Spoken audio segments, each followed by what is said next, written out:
ജ്യോതിഷവും പരിഹാര കർമ്മങ്ങളുടെ ഐശ്വര്യപ്രദമായ ജീവിതം എന്ന പങ്ക്തിയിൽ നമ്മുടെ അടുത്ത വിഷയം എന്ന് പറയുന്നത് മനക്ലേശം മാറാൻ നാം എന്താണ് ചെയ്യേണ്ടത്. മനുഷ്യനെ വിടാതെ പിന്തുടരുന്ന ഒരു സമസ്യയാണ് മനക്ലേശം. അത് ഭോഗിയായാലും കൊള്ളാം, യോഗിയായാലും കൊള്ളാം, ഏത് തരത്തിലും നമുക്ക് ബുദ്ധിമുട്ടുണ്ടാകുന്ന ഒരു കാര്യം തന്നെയാണ് മനക്ലേശം. മനുഷ്യനെ സംബന്ധിച്ചുള്ളത് ഇപ്പം കുടുംബജീവിതവുമായി ബന്ധപ്പെട്ട് ഭോഗസുഖങ്ങളോട് ജീവിക്കുന്ന ഒരു മനുഷ്യനെ സംബന്ധിച്ചുള്ള പല തരത്തിലുള്ള വിഷയങ്ങൾ അവൻ അഭിമുഖീകരിക്കേണ്ടി വരും. പ്രത്യേകിച്ച് ദാമ്പത്യ ചില വിഷയത്തിൽ, സാമ്പത്തികപരമായ ചില വിഷയത്തിൽ, തൊഴിൽപരമായ വിഷയത്തിൽ, കുടുംബജീവിതവുമായി ബന്ധപ്പെട്ട ചില വിഷയങ്ങൾ, നിയമപ്രശ്നങ്ങൾ, അങ്ങനെ ജോലിയിലുണ്ടാകുന്ന ചില സ്ട്രെസ്, അങ്ങനെ പലതരത്തിൽ പല വിഷയങ്ങളോടുകൂടി പല പ്രശ്നത്തിൽ ചിന്തിച്ച് പലതരത്തിൽ മനക്ലേശം അനുഭവിക്കപ്പെടുന്ന മനുഷ്യരാണ് ഭൂരിഭാഗം ആൾക്കാർ. അതുകൊണ്ട് എല്ലാവർക്കും, അതുകൊണ്ട് ഞാൻ ആദ്യമേ പറഞ്ഞ യോഗിയായാലും കൊള്ളാം, ഭോഗിയായാലും കൊള്ളാം, എല്ലാവർക്കും അവരുടേതായിട്ടുള്ള സ്പേസിൽ നിന്നുകൊണ്ടുള്ള മനക്ലേശം അവർ അനുഭവിച്ചുകൊണ്ടിരിക്കുകയാണ്. അപ്പോൾ നമ്മൾ അതിനെ ഓവർകം ചെയ്യാൻ നമ്മൾ എന്താണ് ചെയ്യേണ്ടത്, എന്താണ് അതിന് പരിഹാരം എന്നുള്ളതാണ് നമ്മൾ ചിന്തിക്കുന്നത്. പ്രത്യേകിച്ച് ഈ മനക്ലേശം സംഭവിക്കപ്പെട്ട് കഴിഞ്ഞാൽ, മനക്ലേശം സംഭവിക്കപ്പെടുന്ന ഏത് വിഷയത്തിലാണോ ആ വിഷയത്തെ നമ്മൾ പരിഹരിക്കാൻ സാധിക്കും എന്നൊരു ആത്മവിശ്വാസം നമ്മൾ ആദ്യമേ നേടിയെടുക്കുക. ഒരു ആത്മവിശ്വാസം നമുക്കുണ്ട് എന്ന് പറഞ്ഞിട്ട് കാര്യമില്ല. നമ്മൾ മനസ്സുകൊണ്ട് തന്നെ അതിനെ തരണം ചെയ്യാനുള്ളൊരു കഴിവ് ആത്മീയപരമായ തലത്തിലാവാം, അല്ലെങ്കിൽ ഭൗതികപരമായ തലത്തിലാവാം, സുഹൃത്തു ബന്ധങ്ങളുടെ തലത്തിലാവാം, നമ്മുടെ ഫിനാൻസ് സപ്പോർട്ടാവാം, അങ്ങനെ ഏത് തരത്തിലും നമുക്കത് നേടിയെടുക്കാൻ സാധിക്കും എന്നൊരു ആത്മവിശ്വാസം പ്രാക്ടിക്കലി നമ്മൾ മനസ്സിനെ പഠിപ്പിക്കുക എന്നുള്ളതാണ് ആദ്യം ചെയ്യേണ്ടത്. അത് കഴിഞ്ഞാൽ നമ്മൾ ആത്മീയ തലത്തിൽ, പ്രത്യേകിച്ച് ഈ പ്രകൃതിയുടെ ദേവതയായിരിക്കുന്ന ഈശ്വരനെ നമ്മൾ കണ്ടറിയുക, ആത്മീയപരമായ ചിന്ത നമ്മൾ വരുത്തുക, ആത്മീയ ദർശനങ്ങൾ നമ്മൾ വായിക്കുക. കുറേ നമ്മൾ ആത്മീയപരമായ രീതിയിൽ ചിന്തിക്കുമ്പോൾ നമുക്ക് മനസ്സിന് കുറച്ച് സ്വാതന്ത്ര്യം ലഭിക്കപ്പെടും. അത് ഈശ്വര സേവയാണ് പ്രധാനമായും നമ്മൾ ചെയ്യേണ്ടത്. ഈശ്വര സേവ എന്ന് പറഞ്ഞാൽ എന്താണ്? സൽക്കർമ്മങ്ങൾ നമ്മൾ ചെയ്യുക.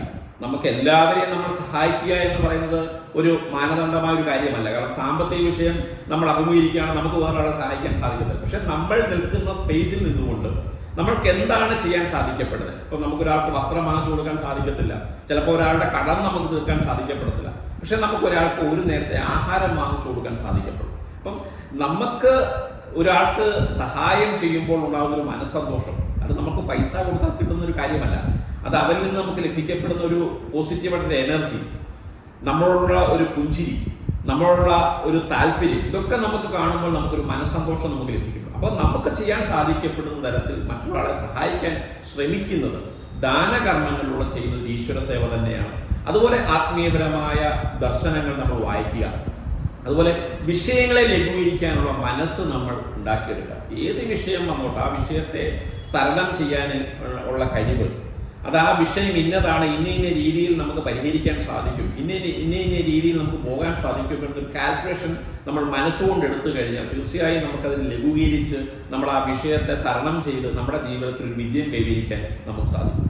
അതിലുപരി നമ്മൾ ചെയ്യേണ്ടത്, ഇതൊക്കെ നമ്മൾ പറയുന്നത് പ്രാക്ടിക്കലാണ്, അതിലുപരി ഞാൻ പറയുന്നു ആത്മീയപരമായ ദർശനം, ആത്മീയപരമായ കാര്യങ്ങൾ നമ്മൾ ചിന്തിക്കണം. പ്രകൃതിയുടെ ദേവതയായിരിക്കുന്ന ഈശ്വരനെ നമ്മൾ കണ്ടറിയണമെന്ന് പറയുമ്പോൾ നമ്മുടെ ക്ഷേത്രം എന്ന് പറയുന്നത് ഭക്തിയുടെ ആദ്യ പടിയാണെന്ന് നമുക്ക് എല്ലാവർക്കും അറിയാം. അപ്പം ക്ഷേത്രത്തിൽ ദർശനങ്ങൾ നടത്തുക, അത് പള്ളിയിലായിക്കോട്ടെ, ദേവാലയങ്ങൾ ഏതുമായിക്കോട്ടെ, അവിടെ നമ്മൾ ദർശനം നടത്തുമ്പോൾ ക്ഷേത്രത്തിനെ നമ്മൾ നമ്മുടെ നാലമ്പലത്തിനുള്ളിലായാലും ക്ഷേത്രത്തിന് പുറത്താണെന്ന് പറഞ്ഞാലും പ്രദക്ഷിണം നമ്മളേറെ നമ്മൾ ചെയ്യാൻ ശ്രമിക്കും. ഇപ്പം നമ്മൾ ചില ദേവീദേവന്മാർക്ക് ഓരോ എണ്ണം പറയാറുണ്ട്, എങ്കിൽ പോലും 3 പ്രാവശ്യം, 5 പ്രാവശ്യം, 7 പ്രാവശ്യം, 9 പ്രാവശ്യം, അത് ഓരോ ദേവതയുടെ സങ്കല്പം അനുസരിച്ച് അത് വേറെ തലമാണ്. എങ്കിൽ പോലും കുറഞ്ഞതൊരു 3 പ്രാവശ്യമെങ്കിലും നമ്മൾ ദേവാലയത്തിൽ പോയാൽ അല്ലെങ്കിൽ ക്ഷേത്രത്തിൽ പോയാൽ നമ്മൾ പ്രദക്ഷിണം വെക്കണം. അതൊരു പോസിറ്റീവായിട്ടുള്ള എനർജി നമുക്കുണ്ടാകും. നമ്മുടെ നടത്തം എന്ന് പറയുന്നത് ഒരുപാട് ചിന്തയെ നമുക്ക് കൊണ്ടുവരാൻ സാധിക്കപ്പെടുകയും നമുക്ക് ഉന്മേഷം തരികയും ചെയ്യും. അത് ശാരീരികപരമായ ഗുണഫലങ്ങൾ പ്രദാനം ചെയ്യുന്ന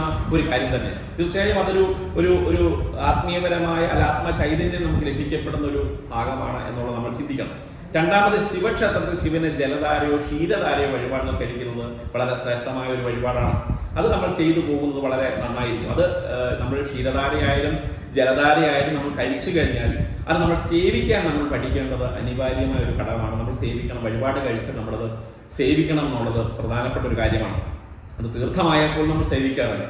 അതുപോലെ അതിനുപരി നമ്മൾ സജ്ജന സമ്പർക്കം നമ്മൾ ചെയ്യുക. നല്ല ആൾക്കാരുമായി നല്ല രീതിയിൽ നമ്മൾ സമ്പർക്കം നടത്തുക. സുഹൃത്തുക്കളായിക്കോട്ടെ, ബന്ധുക്കളായിക്കോട്ടെ, സഹോദരങ്ങളായിക്കോട്ടെ, മാതാപിതാക്കൾ ആരുമായിക്കോട്ടെ. പക്ഷെ സജ്ജന സമ്പർക്കം നമ്മൾ നടത്തുമ്പോൾ തീർച്ചയായും നമുക്കൊരു മനക്ലേശക്കുറവ് നമുക്കുണ്ടാകുകയും നമ്മുടെ വിഷയങ്ങളെ തരണം ചെയ്യാനുള്ള ഒരു പോംവഴി, ഒരു സൊല്യൂഷൻ നമുക്ക് കണ്ടെത്തുകയും ചെയ്യും. അതാണ് സജ്ജന സമ്പർക്കം എന്ന് പറയുന്നത്. ഇത്തരത്തിലുള്ള ഒരു മനക്ലേശക്കുറവ് നമ്മുടെ ജീവിതത്തിൽ ഉണ്ടാക്കിയെടുക്കാൻ സാധിക്കുമെന്നുള്ളതാണ് നമ്മൾ ജ്യോതിഷപരമായി അല്ലെങ്കിൽ ആത്മീയപരമായി അല്ലെങ്കിൽ പ്രാക്ടിക്കലായിട്ട് നമുക്ക് ചിന്തിക്കുമ്പോൾ കിട്ടുന്നൊരു അറിവ് എന്ന് പറയുന്നത്. ഈ ഒരു അറിവ് മറ്റുള്ളവർക്ക് പറഞ്ഞു കൊടുക്കുക. ഈ വീഡിയോ ഇഷ്ടപ്പെടുമെങ്കിൽ നിങ്ങൾ ലൈക്ക് ചെയ്യുക, ഷെയർ ചെയ്യുക. ജ്യോതിഷത്തിൻ്റെ പുതിയ പഠനത്തിൽ നമുക്ക് നേരിട്ട് കാണാവുന്നതാണ്. നന്ദി, നമസ്കാരം.